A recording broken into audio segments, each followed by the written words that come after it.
গল্পের শুরুতে দেখা যাবে যেখানে বম ব্লাস্ট হয়েছে রাঙা সেখানে গেছে। তখন একজন বৃদ্ধা মহিলার সাথে রাঙার দেখা হয়। সে বৃদ্ধা মহিলা রাঙাকে জানায় সেখানকার একজন লোকের বাড়িতে আহিরিকে দেখা গেছে। তখন এই কথা শুনেই তো রাঙা অবাক হয়ে যায়। রাঙা সেই মহিলাকে জিজ্ঞেস করছে, আচ্ছা সেখানে কেন গিয়েছিল আর ভাড়াই বা কেন ছিল? তখন মহিলাটা বলছে, আসলে ও একটা রাতের জন্যই ভাড়া নিয়েছিল। এই নবমীর দিন রাতে ওর কাছে কতগুলো ছেলে আসে আর ছেলেগুলো কিছু নিয়ে এসেছিল, ওগুলোই মনে হচ্ছে বম ছিল। একথা শুনে রাঙা বাড়িটা জিজ্ঞেস করতে তখন বৃদ্ধা সে বাড়িটা দেখিয়ে দেয়। রাঙা সেই বাড়িতে গিয়ে ঘরে সমস্ত জায়গায় প্রমাণ খুঁজছে আর তখনই বাড়ির সে মালিক চলে আসে। এসে রাঙাকে বলছে, তুমি রাঙামতি তীরন্দাজ না? তোমার জন্যই তো বমটা ব্লাস্ট হয়েছে। আমি শুনেছি যারা বম ব্লাস্ট করেছে তারা নাকি তোমারই শত্রু। তুমি পুলিশের হয়ে কাজ করো দেখেই তারা তোমার জন্যই একলব্যকে মেরেছে। এখন তো সেগুলোই শুনছি সবার কাছ থেকে। তখন দেখা যাবে রাঙা একটা প্রমাণ পেয়েছে। তখন রাঙা লোকটাকে বলছে, শোন, আমার জন্য আমার উড়ান বাবুকে মারেনি কেউ, আর আমার উড়ান বাবু বেঁচে আছে। আর খুব শিগগিরই আমি আমার উড়ান বাবুকে সবার সামনে নিয়ে আসবো, খুঁজে বের করে নিয়ে আসবো আমি আমার উড়ান বাবুকে। এই কথা বলেই সেখান থেকে চলে যায়। আর সেই লোকটা তো অনেক অবাক হয়ে যায়, অবাক হয়ে তাকিয়ে থাকে রাঙার যাওয়ার পানে। সেখানে থাকা সেই প্রমাণটা পেয়ে রাঙা বাইরে এসে নিজের ফোনে সেই মেমোরিটা ভরে নেয়। তখন মেমোরিটা অন করতেই সেখানে দেখতে পায় কলকাতা থেকে 500 কিলোমিটার দূরে মায়াবন গ্রাম। সেই গ্রামের কথাই লেখা আছে সেখানে। সে কথাই ভাবতে থাকে রাঙা আর তাকিয়ে দেখে একলব্যকে কিছু আর একটা ঔষধ দিচ্ছে আহিরি। আহিরিকে তাকিয়ে তাকিয়ে দেখছে রাঙা আর মনে মনে বলছে, আহিরি দিদি, আমি জানতাম তুই আমার উড়ান বাবুকে নিয়ে এসেছিস এখানে, তাই তো আমি এখানে এসেছি। ওইদিকে দেখা যাবে রাঙাদের বাড়িতে একজন লোক এসেছে আর লোকটা আসতেই তখন নবারণকে দেখে তখন শ্যাম নবারণকে বলছে, আমি শ্যাম চৌধুরী। তখন দেখা যাবে অঙ্কুর এসে সেই লোকটাকে বলছে, আপনি আপনি কেন এখানে এসেছেন আর আপনার পরিচয়? তখন শ্যাম বলছে, আমি শ্যাম চৌধুরী। আর তখন দেখা যাবে এই কথা বলে নিজের আই কার্ডটা বের করে দেখায় অঙ্কুরকে। তখন পাঞ্চালি বলছে, আমি আপনাকে চিনি, আমি আপনার অনেক ইন্টারভিউ দেখেছি। তখন শ্যাম বলছে, হ্যাঁ, আপনারা সোশ্যাল মিডিয়াতে খোঁজাখুঁজি করলে আমাকে দেখতে পাবেন, আমি অনেক ইন্টারভিউ দিয়েছি। আর তখন দেখা যাবে এই কথা বলতেই সেখানে চলে আসে বৃন্দা। আর বৃন্দা এসে শ্যামকে দেখে দুজনে চোখাচোখি হয়ে কিছু একটা ইশারা করতে তখন দেখা যাবে ওপাশ থেকে পাঞ্চালি বলছে, আপনি কেন এখানে এসেছেন সেটাই তো বুঝতে পারছি না, আপনার উদ্দেশ্য কি? তখন দেখা যাবে শ্যাম বলছে, আপনারা তো এই বাড়িটা বিক্রি করতে চেয়েছিলেন তাই না? আপনারা তো কিছুদিন আগেও বাড়িটা বিক্রির জন্য কিছু একটা করছিলেন। তখন এই কথা শুনে অবাক হয়ে যায় নবারণ। তখন শ্যাম বলছে, আসলে আমি এই বাড়িটা কিনতে চাই, আপনারা যদি বিক্রি করতে চান তাহলে এই বাড়িটা আমার কাছে বিক্রি করতে পারেন। এসব কথা শুনে তখন ওপাশ থেকে বৃন্দা তো অনেক খুশি হয়ে যায়।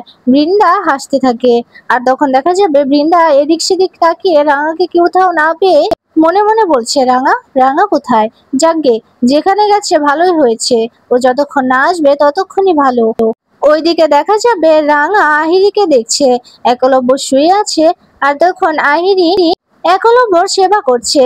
তখন ইনজেকশনটা হাতে নিয়ে আহিরি বলছে, একলব্য, তোমাকে এই ইনজেকশনটা দিলেই তুমি তাড়াতাড়ি সুস্থ হয়ে যাবে, কিন্তু আমি একটা কথা বুঝতে পারছি না কিছুতেই, তোমাকে কোমায় চলে যাওয়ার জন্য ওষুধটা কে দিয়েছিল? বড় বৌদি? আচ্ছা, বড় বৌদি যদি না হয় তাহলে কে কে দিয়েছিল ওষুধটা যে তোমাকে একেবারে কোমায় চলে যেতে হলো? আর ওষুধটা কে দিয়েছিল? এসব কথাই ভাবতে থাকে আহিরি। তখন আহিরি ইনজেকশনটা পুশ করবে তখনই সেখানে চলে আসে রাঙা। রাঙা এসে আহিরির হাতটা ধরে নেয়। আহিরি রাঙাকে দেখে তো ভয় পেয়ে যায়। তখন রাঙা নিজের তীর ধনুকটা নিয়ে আহিরির দিকে তাক করতেই আহিরি ভয় পেয়ে যায়। তখন আহিরি রাগী দৃষ্টিতে তাকিয়ে আছে রাঙার দিকে।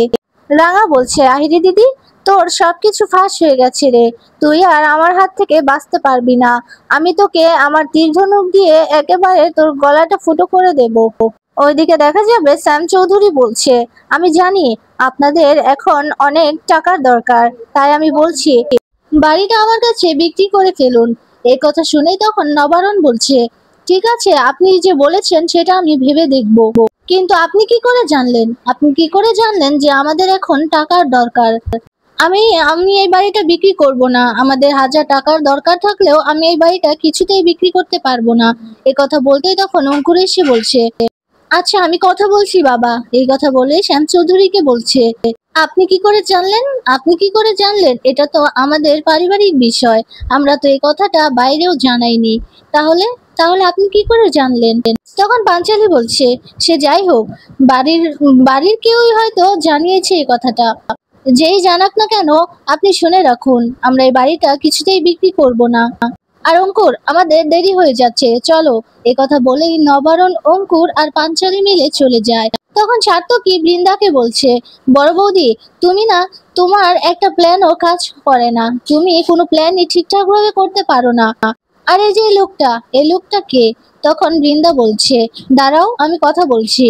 এই কথা বলে স্যামকে বলছে, স্যাম, আই এম সরি, আসলে আমি বুঝতে পারিনি। তবে তোমার সাথে এই বিষয় নিয়ে পরে কথা বলবো। তুমি এবার এসো। এই কথা বলতেই তখন রেগে সেখান থেকে চলে যায় শ্যাম চৌধুরী। তখন তো সার্থকী অনেক রেগে আছে বৃন্দার উপর। আর তখন দেখা যাবে ময়না বৃন্দাকে বলছে, আচ্ছা দিদি ভাই, রাঙা কোথায়? রাঙাকে তো কোথাও দেখতে পাচ্ছি না। ওইদিকে দেখা যাবে রাঙা আহিরিকে বলছে, তুই নাকি উড়ান বাবুকে ভালোবাসিস, এই তোর ভালোবাসা? কাউকে ভালোবাসলে তাকে কি মেরে ফেলা যায়? আর ঠিক তখনই দেখা যাবে সংগ্রাম সেখানে আসে। সংগ্রাম আসতেই তখন আহিরি ভয় পেয়ে যায়। তখন রাঙা আহিরিকে বলছে, তুই ভালোবাসিস না রে, এটাকে ভালোবাসা নাম দিস না, তাহলে পাপ হবে রে। তুই আমার উড়ান বাবুকে মেরে ফেলতে চাস? আমি আমি তোকে মেরেই ফেলবো। এই কথা বলতে তখন আহিরি রাঙাকে মেরে, তখন দেখা যাবে সেখান থেকে একটা বন্দুক নিয়ে রাঙার দিকে তাক করে আবার একলব্যর দিকে ধরছে। আর তখন একলব্যর দিকে ধরে রাঙাকে বলছে, আমি একলব্যকে গুলি করে দেব একলব্যকে। আর তখন সম্রাট সেন দেখে তো সম্রাট সেন বলছে, আপনি কিছু করার চেষ্টা করবেন না, আপনি একলব্য বসুকে কিচ্ছু করার চেষ্টা করবেন না, কারণ আমি পুলিশকে ইনফর্ম করেছি। পুলিশ যে কোনো মুহূর্তে চলে আসবে আর আপনাকে ধরে নেবে। আহিরি এই কথা শুনে বলছে, হ্যাঁ আমি জানি আমাকে ধরা হবে, আর আমি ধরা পড়ে গেছি সেটাও আমি জানি, কিন্তু আমি একলব্যকে মেরে ফেলবো। আমি যদি একলব্যকে না পাই, আমি একলব্যকে কারোর হতে দেখতে পারবো না। তাই আমি একলব্যকে শেষ করে দেব। এই কথা শুনে তখন রাঙা বলছে, ছি ছি আহিরি দিদি, এটা তোর ভালোবাসা? তুই অন্তত পক্ষে বলিস না যে তুই উড়ান বাবুকে ভালোবাসিস। যদি ভালোবাসতিস তাহলে কোনোদিনও মারার চেষ্টা করতিস না। আর তুই এখন যেটা করলি, তুই উড়ানবাবুর মাথায় বন্দুক ধরলি। এখন তো এটা প্রমাণ হয়ে গেল যে তুই উড়ানবাবুকে কিছুতেই ভালোবাসিস না। তখনই দেখা যাবে একলব্য আহিরির হাতটা ধরে নেয়। এটা দেখে ভীষণ অবাক হয়ে যায় সবাই। তখন আহিরি তো হাতটা ছুটানোর জন্য অনেক চেষ্টা করছে। তখন দেখা যাবে রাঙা ধরে আহিরি আর একলব্যর হাতটা ছাড়িয়ে নেয়। আর তখন দেখা যাবে ওইদিকে সম্রাটকে বলছে, আপনি উড়ানবাবুকে উঠান। এ কথা বলতে তখন সম্রাট একলব্যকে ধরে ধরে উঠিয়ে দেয়। আর এইদিকে দেখা যাবে আহিরির সাথে ফাইট করছে রাঙা। ওইদিকে দেখা যাবে বৃন্দা ঘরে দাঁড়িয়ে আছে আর কি যেন একটা চিন্তা করছে। আর তখনই সেখানে উৎপল চলে আসে। উৎপলকে দেখে বৃন্দা বলছে, এ কি তুমি? আর তুমি হেয়ার কালারটা চেঞ্জ করলে কবে? তখন উৎপল বলছে, আসলে ওই বোম ব্লাস্ট করার পর থেকে ওই বুড়ো লোকটাকেই তো সবাই খুঁজবে আর পুলিশও খুঁজবে, সে কারণে আমি হেয়ার কালারটা চেঞ্জ করে নিয়েছি। এ কথা বলতেই বৃন্দা বলছে, হ্যাঁ বুঝতে পেরেছি, কিন্তু রাঙার কি খবর? রাঙাকে কোথাও দেখতে পাচ্ছি না। রাঙা কোথায় গেছে কিছু জানো তুমি? তখন উৎপল বলছে, হ্যাঁ আমি জানি, আমি খবর পেয়েছি। যেখানে বোম ব্লাস্ট হয়েছে সেখানে একজন বৃদ্ধা মহিলার সাথে রাঙার দেখা হয়েছিল। আর সেই বৃদ্ধা মহিলাটা আহিরির খবরটা দেয়। আহিরি যে বাড়িতে উঠেছিল সে বাড়ির খবরটা দেয়। সেখানে কতগুলো ছেলে গিয়েছিল, সেই ছেলেগুলোর ছবিগুলো দেখতে পেয়েছে সিসি ক্যামেরায়। আর পুলিশ তো ওদেরকে ধরার জন্যই চেষ্টা চালাচ্ছে। আর রাঙা তো সেখান থেকে একটা ঠিকানা পেয়ে সেখানে আহিরিকে ধরতে গেছে। এ কথা শুনে বৃন্দা বলছে, এই মেয়েটা কিছু পড়াশোনা জানে না, তারপরও এত কিভাবে কিভাবে করে এসব। ওইদিকে দেখা যাবে রাঙার সাথে ফাইট করছে আহিরি। তখন রাঙাকে আহিরি বলছে, ছোটবেলায় না আমি ক্যারাটে শিখেছিলাম, কিন্তু আমি যদি পুলিশ বা অন্য কোনো জবে জয়েন করতাম তাহলে ঠিক আমি টিকে যেতাম, বা সন্ত্রাসী কোনো গ্যাং বানাতাম তাহলে হয়তো ঠিক ছিল, কিন্তু আমি তো পাইলট হয়েছি, সে কারণে কিছু করতে পারিনি। এ কথা বলেই তখন দেখা যাবে রাঙা বলছে, আইরে দিদি, তুই ক্যারাটে শিখেছিস না কি শিখেছিস সেটা আমার জানার কথা না, কিন্তু তুই তুই আমার পরিবার আর আমার উড়ানবাবুর দিকে একবার হাত বাড়িয়ে দেখ, আমি তোকে ছাড়বো না, আমি বলে দিচ্ছি তোকে আমি ছাড়বো না। এই কথা বলে রাঙা আহিরিকে মেরে নিচে ফেলে দেয়। তখন আহিরির কাছে গিয়ে রাঙা বলছে, তোকে অনেকবার সুযোগ দিয়েছিলাম কিন্তু তুই নিজেকে শুধরাসনি, তুই আমার উড়ানবাবুর দিকে হাত বাড়িয়েছিস, ওকে মেরে ফেলার চেষ্টা করেছিস, আমি তোকে কিছুতেই ছাড়বো না।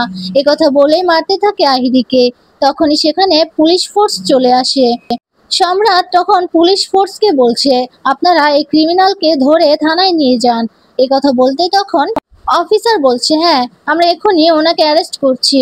আর তখন দেখা যাবে রাঙা আহিরিকে বলছে, তুই কোনোদিনও আমার পরিবারের আর আমার উড়ানবাবুর কিচ্ছু করতে পারবি না, নিজেকে এবার শোধরা, না শোধরালে তাহলে তোর সামনে অনেক বিপদ আছে রে, তোকে অনেক শাস্তি ভোগ করতে হবে, এবার জেলে গিয়ে দিন গুনতে থাক। এ কথা বলতে আহিরিকে সেখান থেকে নিয়ে চলে যায়।